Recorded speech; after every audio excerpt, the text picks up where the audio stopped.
Welcome back to the Word on Fire show. I'm Brandon Vaught, the host and the content director here at Word on Fire Catholic Ministries. Joining us is Bishop Robert Barron from Santa Barbara, California. Bishop Barron, good to see you. Hey, Brandon. Always a joy to be on with you. Now, we're recording this a couple weeks before it actually airs, and as it stands now, you're about to travel all the way to the East Coast, to my side of the country. You're visiting Washington, D.C. for a couple of really cool events. Tell us about that. Yeah, I've had a crazy fall. I've been doing all kinds of different things, and just got back, from Rome and from England. But I'm going to D.C.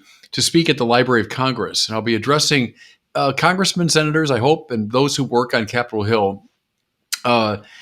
They wanted to talk like the ones I gave at Google and Facebook, kind of addressing the secular world from a religious perspective. So I'm doing that. We'll see how that goes. I think we're going to record it and live stream it and all that, but that's coming up. And I've got to go back again to Baltimore about a week later for the USCCB meeting. So it's been a crazy fall. Now, for the events in Washington, D.C., is it the Library of Congress? Or you're addressing Congress, right? I thought it was you're in the House of Representatives chamber or something like that. Well, I'm going to be there to say a prayer. So I'm going to open the session, I think, the day afterwards. So I'll be there for that. But no, I won't be in the chamber speaking. It'll be in the Library of Congress. Very good. Well, for this episode, we're going to follow up on last week's episode. If you remember, we started discussing this big new interview between Joe Rogan, who's a very popular podcasting host and a former Catholic, and Richard Dawkins, probably the world's most famous atheist. Dawkins just released a new book titled Outgrowing God, A Beginner's Guide, which is sort of a manual of atheism aimed at young adults and teenagers, aimed at young people. So Joe invited Richard Dawkins onto his program to discuss the book. The interview went immediately viral. I think within 24 hours, it already had 1 million views. And we discussed the first half of it last week. So if you missed that, go back and listen. This week, we're going to cover the second half, and we're going to do the same thing. Just play short little 30-second, 60-second clips, and then Bishop Barron will share his thoughts. So let's start off here. This is right at about the halfway point here, and Richard Dawkins raises the question of whether you need faith in order to be a moral person. Here's the clip. They think that you've got to have a belief in some kind of higher power in order to be moral. But the weird thing is that it doesn't have to be the same higher power as the one you believe in. Anyone will do, right, as long as there is one. But if you don't believe in a higher power, you must be immoral.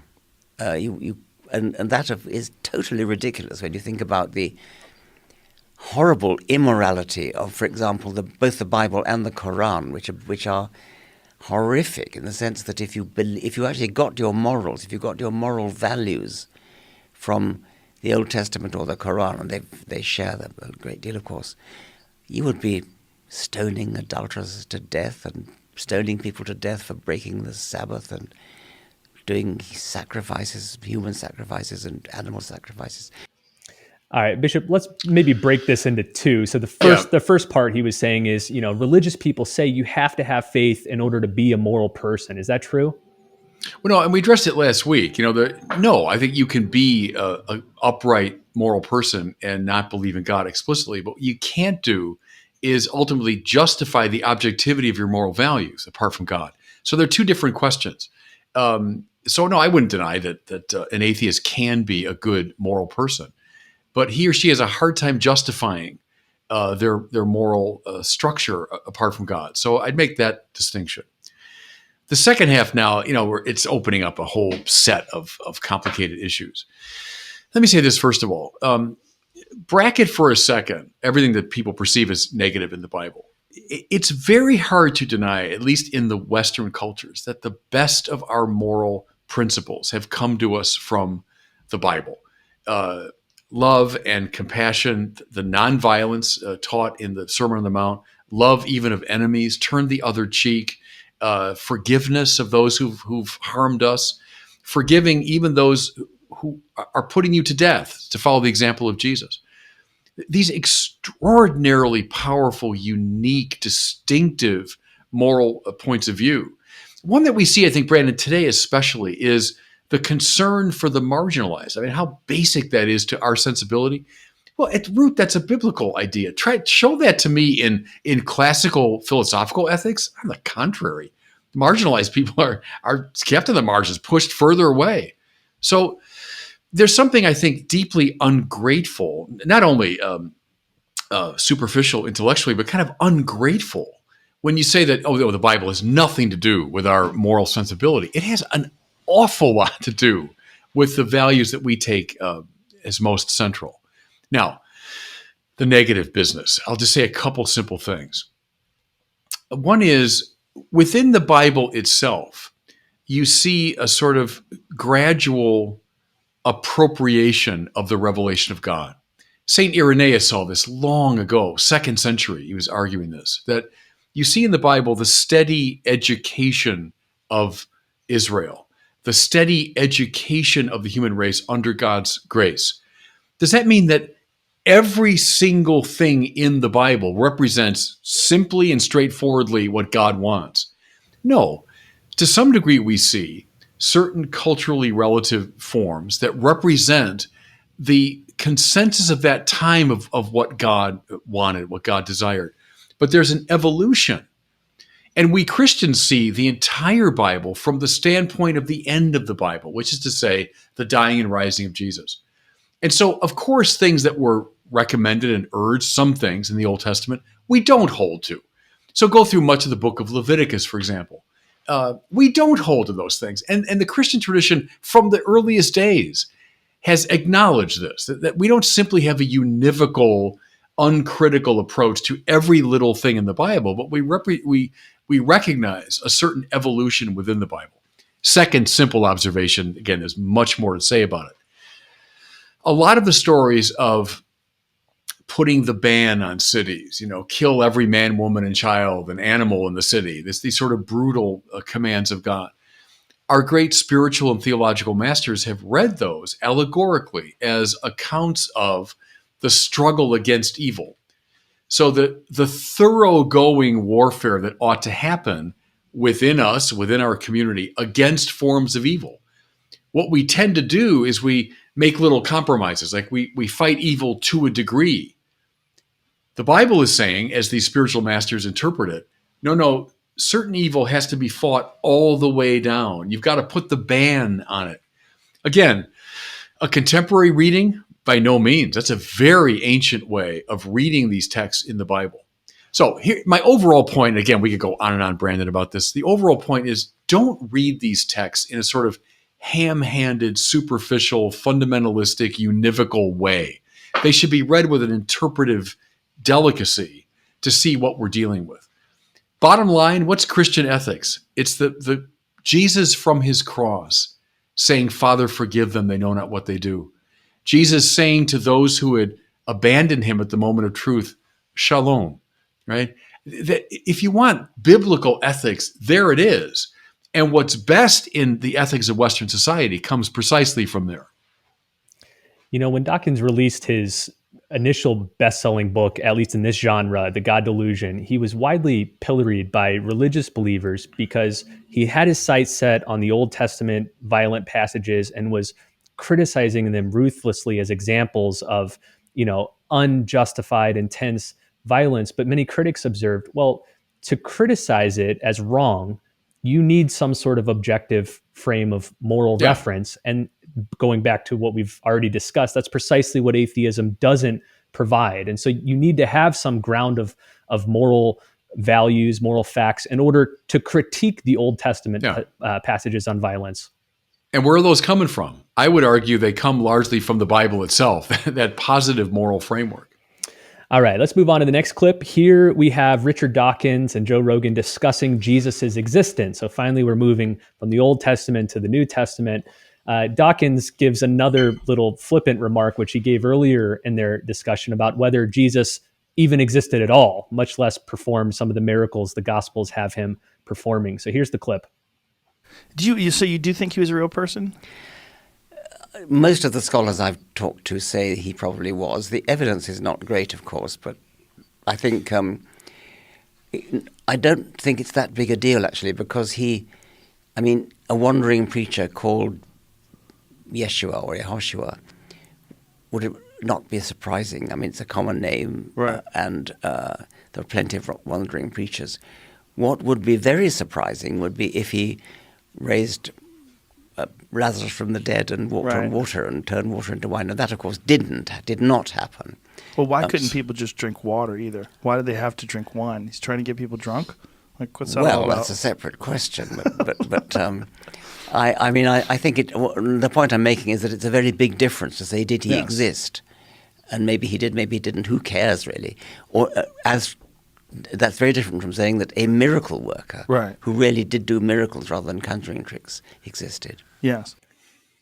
All right, Bishop, maybe we break this one up into two questions, just like the last one. So the first one is there good evidence that Jesus existed? And secondly, does it matter, like for the sake of Christianity, whether Jesus actually existed or not? Well, first of all, there's extraordinary evidence. I agree with those. There's been a kind of revolution here, Brandon, in recent years. The scholars who say we have better evidence for the existence of Jesus historically than for almost any other figure from the ancient world. What people often do is they suddenly set the bar impossibly high when it comes to religious claims. But, Julius Caesar, Alexander the Great, Hammurabi, Ramesses, go through all these figures from the ancient world. We have far more credible historical, textual evidence for the existence of Jesus than for almost any of these figures. So if you're going to call the existence of Jesus into question, you'd have to question practically every other figure from the ancient world. See, the problem is, of course, there's a prejudice already in place that any claim to the supernatural is illegitimate. And so any text that claims to be historical and contains something supernatural, ipso facto has to be wrong. Well, that's enormously question-begging. I mean, that's the very thing we're interested in. Read people like N.T. Wright, read E.P. Sanders, read Craig Keener, read Richard Balcom. There's a whole slew of scholars. Read Brant Petrie, who have made this very thoroughgoing case that the historical existence of Jesus is extremely well documented. Well, I'll add to that list the book by Dr. Bart Ehrman, probably the most famous skeptical biblical scholar. I think he describes himself as agnostic, sometimes atheist, and other times. He wrote a whole book defending the existence of Jesus and says no serious scholar questions the existence of Jesus. Right. Okay. Well, I think we're clearer on that now than we were even like 40, 50 years ago. How about the second part of that question? It reminds me of our friend Dr. Jordan Peterson when he talks about Jesus. And it's in a similar way. He talks about what Jesus said and did, but when you press him on the metaphysical question of whether Jesus existed, I think to him it's not terribly important whether there was an actual real Jesus, whether he did historically rise from the dead. It seems like Dawkins is sort of moving down that path. Does it actually matter for religion or Christianity that there was a historical Jesus? Well, massively, yeah. And I've commented before on Jordan Peterson that there's something very Kantian in his approach. Because remember, Kant says that Jesus represents the archetype of the person perfectly pleasing to God, which is a kind of pictorial representation of the demand of the categorical imperative, to give it all its Kantian language. That's exactly how I was going to put it. I'm glad you said it before me, though. But the point there is that it doesn't really matter whether this figure existed historically. What matters is he represents in a pictorial way the demand of the moral life. Okay, so that's kind of a Kantian, and I recognize some of that in Jordan Peterson, though I also think Peterson is shifting on that a bit. Anyway, Dawkins says, so what? There's this wandering preacher called Yeshua. Well, yeah, if that's all that was being claimed, that there was a wandering first century Jewish preacher called Yeshua, but what makes him so interesting is the claims he made about himself. So, as C.S. Lewis clearly saw, sure, maybe a madman would make claims like, I and the Father are one, and before Abraham was, I am, and my son, your sins are forgiven, and heaven and earth will pass away, but my words will never pass away. Jesus speaks and acts in the very person of God, which makes him an utterly distinctive, unique, strange, disturbing figure. Now, had he simply died, stayed in his grave, and that was the end of it, you'd say, well, the poor deluded, madman. What's really interesting is, and N.T. Wright makes this point, is the very emergence of Christianity as a messianic movement. because there was no clearer indication that someone was not the Messiah of Israel, which Jesus claimed to be, than his death at the hands of Israel's enemies. That was the clearest indication possible that you were not the Messiah. But yet these first Christians going all over the world and to their deaths claiming he is the Messiah of Israel. He is who he claimed to be. How do you explain that? And I think that's where the real drama of it comes in. And I would say that's where the credibility of the resurrection is very much brought to the fore. What led them to say, yes, he is who he claimed to be? It was this extraordinary experience of the resurrection. Now, is the resurrection describing an event that happened in history or just a fantasy of the disciples? I might recommend N.T. Wright's 900-page book called The Resurrection of the Son of God, if you want a really thorough look at the historicity of the resurrection. But I mean, to dismiss Jesus simply as this wandering first century prophet, well, yeah, if that's all he was, who cares? But it's the extraordinary claims he made, backed up by the miracles, yes, but ultimately the resurrection, which was then propagated by people who claimed to have seen him and spoken to him after his resurrection. That's where Christianity comes from. Now, hard to believe? Yeah, it always has been. You know, I mean, I'll say with Kierkegaard, in a way that the point of theology is to make Christianity hard to believe. In other words, to keep bringing forward its wonderful strangeness. Do you think first century people said, oh yeah, sure, a guy rose from the dead, carpenter rose from the dead. Yeah, sure, of course. Well, come on. They had the same hesitations and same skepticism. What's really interesting is the sheer power of these first witnesses that came bursting forth with such authority and such enthusiasm that they did indeed set their world on fire. That's historically a very interesting thing. All right. In the next clip, they turn back to Richard Dawkins' new book, which I mentioned at the beginning. It's kind of the focus of the interview. And Joe Rogan asks him to summarize the two halves of his book. Again, the book's called Outgrowing God, A Beginner's Guide. So here's Dawkins summarizing his book. Now, when you set out to write this book and write it for young people, how did you structure it in your mind? Did you think of it as addressing young people with questions that are trying to find? Sort of, yes. It's in two halves. The first half is debunking God. It begins with what we were talking about earlier, the sheer number of different gods, and then moves on to the Bible and how unreliable a source of information it is. And both the Old Testament and the New Testament, they get a chapter each. And then there's a couple of chapters on morality and why you don't need, not only do you not need religion to be moral, you better not have religion if you want to be moral. And then the second half of the book is about science, because I think that one of possibly the major reason people still cling to religion is a belief that the world is so complicated, especially the living world is so complicated that it cannot be explained by purely scientific means. And so I've set out to disabuse them of that and to show how even the most radically complicated and beautiful and elegant pieces of animal design can be and are explained by science. So that's most of the second half.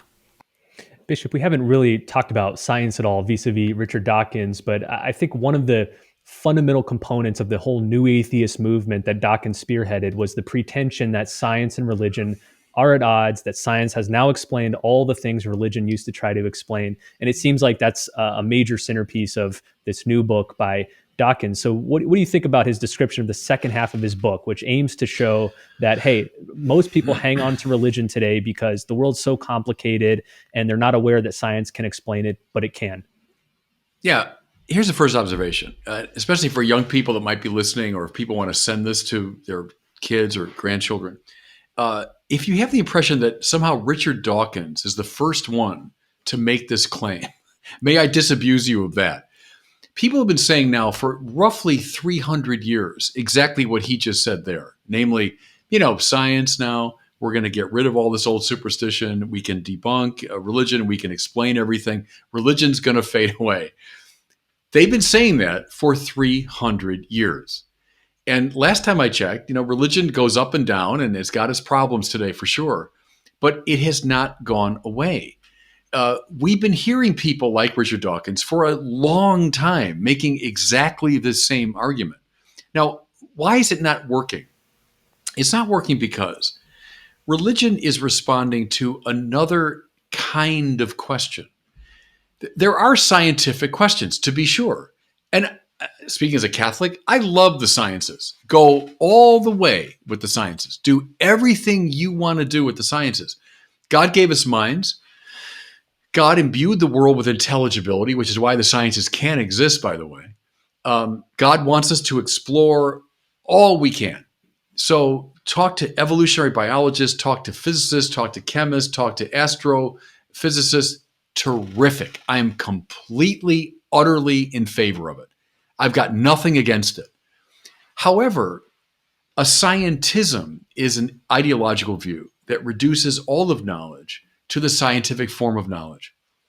That's a serious problem. I could argue on philosophical grounds that there's a realm of being that's opened up by a philosophical type of reason that is not accessible to the sciences. For example, why is a moral act good or bad? Why is something beautiful a work of art? Why is a particular political arrangement just or unjust? Why is something a true act of knowledge versus an illusion? Why is there something rather than nothing? Those are all examples of properly philosophical questions which are not accessible to the scientific through the scientific method. Now, go a step further. Religion deals with, Paul Tillich's language, ultimate concern. Thomas Aquinas, it deals with ipsum esse, with the sheer act of to be itself. It deals with communications that have come from the deepest ground of being. Are those scientific matters? Absolutely not.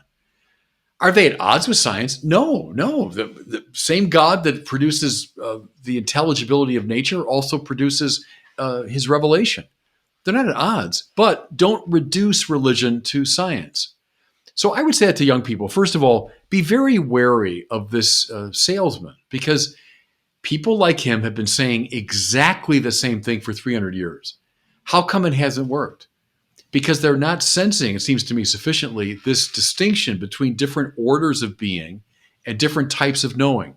Religion has its own independent integrity. I guess what confuses me most about Dawkins' assertion is bracketing, the subgenre of intelligent design theorists, most of whom are evangelical Protestants or fundamental Protestants, who are seeking to put God in as the answer to biological complexity. Putting that aside, besides that, I don't know any other Christians who embrace their religion simply because they think it answers scientific questions that science has failed to answer. And I mean that sincerely. I mean, if I went to my parish and asked anybody why they believe in God or why they go to church, I don't think any of them would say, well, it's because, otherwise I can't explain the complexity of the eyeball or how species evolved. Like, to me, I just don't even know anybody who would bring up this objection. Yeah, it's construing religion as primitive science, and that's a typical modern prejudice. It's primitive science, so we kind of pat it on the head and we hope it just goes away while we move on with our project. Well, the very fact that religion has persisted, despite this claim being made for 300 years, I think is in itself extremely interesting. Okay, let's move on. We've only got a couple more clips here. This one is Richard Dawkins and Joe Rogan discussing the age-old question, who designed the designer? So if you think you have a designer of the world and that's God, well, who designed God, or what caused God? So here's the clip. It's kind of pardonable that people should think there must have been a designer. But then you think a bit further and then you realize that the designer himself would need just the same kind of explanation. And therefore the designer is not an explanation that flies. And I mean, philosophers before Darwin, philosophers like Hume realized that, but didn't have anything to put in its place. Darwin came along and gave them that which you need to put in its place. And I mean, Hume would have loved Darwin if only he'd lived long enough to meet him, to meet his ideas. So I think we have to have sympathy for people who think that complexity must mean design. But nowadays we know better, and that's what the second half of Outgrowing God is about. Who designed the designer? That's the big conundrum for people who believe in God. Yes, it is, and they shrug it off. They say, "Oh well, he didn't need a designer; he was always there." But my favorite one is, why did he wait until 6,000 years ago to make the world? I know exactly. Yes, that seems like. All right, again, let's break it up into two parts, Bishop. Yeah. Is this a big conundrum for religious believers? Who designed the designer? No, and I'm surprised, Brandon, how often it comes forward in different versions. What you'll often hear is, well, okay, this required a cause, and so that required a cause, and you go back and back till you come to the first cause, God. Well, then what caused God? People say, The principle is not all things require a cause. The principle is contingent things require a cause. Things that don't explain themselves require a cause. And so the classic arguments begin with this fact of the contingent world, which is evident to our immediate experience. The things that come into being and pass away, they don't carry within themselves the reason for their being. On that basis, I can say, yes, indeed, there must be a cause. And let's say that one itself is contingent, it must need a cause, etc. That kind of series has to end in some reality that doesn't require a cause, because it's not in itself contingent. Rather, it explains its own existence. So the principle is not, oh, well, everything needs a cause. Well, therefore, how about God? He needs a cause too. No, contingent things need a cause. But we finally come to a reality that is not contingent and therefore doesn't require a cause. And this is what people call God. So in a way, it's a very sophomoric objection. Bishop, let me interject and ask the follow-up. I know some people might be thinking, why can't you just have an infinite regress of contingent beings? Why does it have to stop? Because in that kind of causal series, the suppression of the first element would entail the suppression of all subsequent causality. So to say infinite series is just a shorthand for there is no ultimate source. You're permanently postponing the answer to the question. What causes this contingent state of affairs? You say an infinite series, that's explaining nothing. It says there is no ultimate ground for it. But that gives the lie to the fact that contingent state of affairs does actually exist. Okay, let's go to the second half of that little exchange. It was a little quip at the end by Rogan. He said, well, why did he wait around until 6,000 years ago? And I guess what he's saying is, why did he wait to create humans till 6,000 years ago? Because presumably God has existed long before that. But how would you respond to that? Well, a couple of things. One is, it's silly. I mean, only fundamentalists would hold that the world is 6,000 years old. I mean, no serious person holds that. We listen to the scientists to tell us. What's the latest figure? Like 13.5 billion or something is the age of the universe. The Earth is 5 billion or something. Fine, I'll listen to the scientists. That's not a religious question. How old is the physical universe? It's nothing to do with it. What's interesting philosophically is it's not as though now God's in time and he's moving along and then he decides, I think at this moment I'm going to create, That's making that same mistake about time and eternity. God is outside of time. So the creation of the world coincides with the creation of time itself. Time is a creature. And so it's not like there's a time prior, like what's God's hanging out for 12 billion years and then he decides. That's just the wrong way to think of a time relationship. Can I say a quick thing too, Brandon, before we go about the design thing? With you, I want to bracket the intelligent design thing. That's a whole other thing, and I'm not going to get into that. I'm not an advocate of that. But there's an interesting metaphysical argument here, namely about parts and wholes. If something's composed of parts, we must assume that there's some extrinsic cause that put them together. To speak of parts is to speak of things that are connected, but they're discrete. That's to say they're connected, but they don't have to be connected, right? So this microphone, I don't know if you can see it in front of me here, is made up of a number of parts that are connected, but they're not intrinsically related to each other.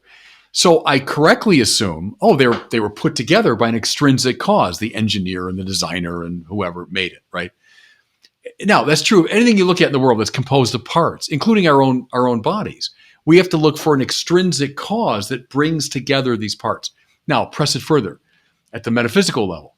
if something is composed, for example, of matter and form, those Aristotelian principles, right? The stuff and then the inherent intelligibility, matter and form. If they've come together, well, who brought them together? Who brought this particular matter and this particular form together? Well, some extrinsic cause must have done that, right? Now, our infinite causal series problem. So how about that thing that brought them together? Is that made up of parts? Let's suppose it is. Well, then that had to be caused by something outside itself. What do you have to come to? Finally, some reality which is not composed of parts in any sense. Some reality whose very nature simply is to be, who is not assembled either physically or metaphysically by any extrinsic cause. Now, if you want, that reality is the ultimate designer of the world. I would say the ultimate cause of those things that are metaphysically or physically complex. That being is correctly defined as utterly simple, right? And there's Thomas Aquinas, that God is, period. He simply is. Now, the reason that's important is, who put together the ultimate complexity of God? If I say, oh, the world's made up of like a complex computer, so who put it together? Well, then God's got to be even more complex than that, right? No, on the contrary. God is, if you want, less. He has no complexity in him. God is the utterly simple act of to be itself. Simplicity is more metaphysically basic and impressive than complexity, the way I'm laying it out. So I would actually turn that whole design thing on its head and say it's a very powerful argument for God's existence. If you want more on that, and much more can be said, I highly recommend Dr. Edward Fazer's book, 5 Proofs for the Existence of God. This is one of the 5 lines of arguments that he takes to God, and he does it meticulously over dozens and dozens of pages. So if you want more on that line of argument, check out that book. Okay, Bishop, let's close with one final clip. This is right at the end of the interview here, and Dawkins gives one more explanation of why people adopt the religion that they do. People who are religious almost certainly adopt the religion of their parents and grandparents and great-grandparents. And so we've got a kind of pseudo-genetic inheritance going on. And I really hate that. I mean, that's wicked. That's indoctrination of children. So I've always wanted to try to break that chain going down the generations. So I've always wanted to write a book for young people. All right, Bishop. So he can indoctrinate them in his position. I mean, I just don't see what it's so question begging. I mean, what's that but an indoctrination? And see, the point, Brandon, is like it or not, every kid is indoctrinated. The very fact that I came to speak English, well, I didn't choose that. It's just this world I grew up in. I was conditioned by my parents to speak English. That I was sent to the schools I was sent to, conditioned the way I came to know things. That I was brought into the world of baseball instead of the world of cricket. Okay, that's because my parents did it. That isn't in itself oppressive. It's just a given in the way human beings are formed. So Richard Dawkins wants to indoctrinate children into atheism. So the point is, eventually one reaches the moment when he or she says, okay, what do I believe? I know I've received a number of beliefs from my parents. That's just inevitable. There's no way around that. But can I reach the point where I say, no, on my own, having examined the question more deeply, having looked at alternatives, I say, yeah, and I hold to this. What also gives the lie to that point of view is the very fact of conversion. There are a lot of examples of people that convert from the religion that they received to another religion. Okay, they came to the point where they looked at it more honestly and so on, and they made their own judgment. Fair enough. But it's an enlightenment fantasy to think that we can create, some perfectly neutral condition. Because the reason I was laughing at it is that it's so obvious, the prejudice, that let's get rid of that religious indoctrination and let's give them atheist indoctrination, as though that's more neutral. I mean, what makes that a more objective and rational and neutral perspective? To me, that's just as aggressive and domineering as anyone's religious point of view. I smile because I myself am, of course, a convert. I was not raised Catholic. I chose Catholic at a later point in my Yeah. life. I remember listening to a Catholic call-in radio show where the Catholic apologist was fielding questions from people, and an atheist had called in, and he made a lot of the same points Dawkins was making, that all you believers only believe in God or Christianity because that's the way you were raised. And, just like your parents raised you Christian, they took you to church, and the host kind of just patiently let all this play out. And then finally, when he finished the diatribe, the host said, well, actually, I was raised atheist and I'm a convert to Catholicism in college. Yeah. And then it just sort of deadened at that point, because in his Took the air out of person, the balloon. he debunked that line of reasoning. Yeah.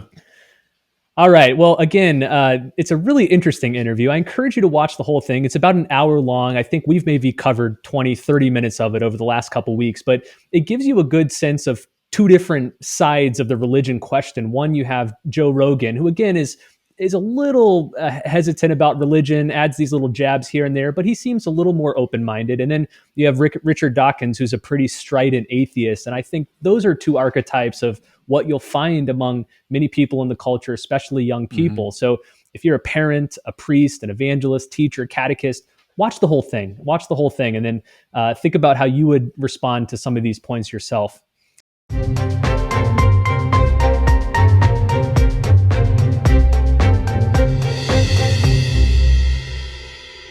Well, it's time now for a question from one of our listeners. Today, we got a really good question from a man named Robbie. Robbie's from Tennessee, but he lives in Russia. So he's sending this all the way from the other side of the world. Here's Robbie's question. Hi, my name is Robbie. I'm from Nashville, Tennessee, but currently live in St. Petersburg, Russia. My question is, I want to convert to Catholicism, but I know that'll cause some issues with my Protestant family and possibly my Protestant organization where I work. I was wondering if you had any suggestions as to how to be brave enough to make that big step. Thanks. И до свидания. Yeah, thanks for the question. And I appreciate it very much. I appreciate your honesty about it. I'm always reluctant when I get a question like that from someone that I do not know to give advice, because it's such a delicate matter. And I know what you're saying, that maybe you've come to the conclusion that, yes, I should make this change, but I realize personally and professionally, it's really going to cost me. And I respect, the danger and difficulty of that. Look, bottom line is, I think we have to go with what our hearts and minds and souls are telling us. I mean, we have to go with what we think is true. And sometimes that will cost. That's true. But I would love it if you could find someone there. Was it St. Petersburg? Is that where you live? Find somebody there closer to the ground, a priest, preferably, that you could talk to and really share the details of your professional and personal life so that we know prudentially how best to manage this. So I guess I'm saying to you, as a Catholic priest, as a bishop, if your heart is telling you to convert to Catholicism, yeah, I think you should do it. But I also don't want to make that sound glib and, like, oh yeah, just go ahead and don't worry about it. Talk to someone close to the ground that you can really share the details with. And I think they'll help you move through the thing prudentially. Yeah, and Robbie, from one convert to a potential convert, I totally sympathize. I know exactly what you're going through. I experienced a lot of it myself. And one thing that really helped me was finding people who had already been down that path, who had already weathered the storm of family and friends and work and all that stuff. And if I could recommend a place to find people like that, check out the Coming Home Network Ministry. It's run by Marcus Grodi. You might recognize him from the EWTN show Journey Home, where he tells the stories of different converts. But the Coming Home Network's website is full of resources, but more importantly, a community of former Protestant pastors, former Protestant ministers, people that work for Protestant ministries. So it sounds like people that might be in your situation that can accompany you and offer you advice and make you aware that you're not alone. People want to walk this path with you. Well, thanks so much for listening to this long two-parter episode. It's been a little longer than we normally do, but we hope that you found it fruitful and helpful. Just a couple final things. One, I mentioned last week, Matt Nelson, the assistant director of the Word on Fire Institute, recently filmed a course on how to evangelize open-minded non-believers, people in the mold of Joe Rogan. In fact, he responds to a lot of Joe Rogan's podcasts and episodes in that course. So look for that soon. You can find that at wordonfire.institute. Join the Institute if you're not already a member. Finally, with Advent right around the corner, we want to mail you a free Advent booklet. You can find this at wordonfireshow.com/Advent. It's a small little booklet, but it contains the gospel reading every day that you'll hear at Mass throughout all of Advent, along with a short commentary reflection from Bishop Barron. So get one for yourself, encourage your parish to order them for all your fellow parishioners, and you can find it at wordonfireshow.com/Advent. Well, thanks so much for listening. We'll see you guys next week on the Word on Fire Show.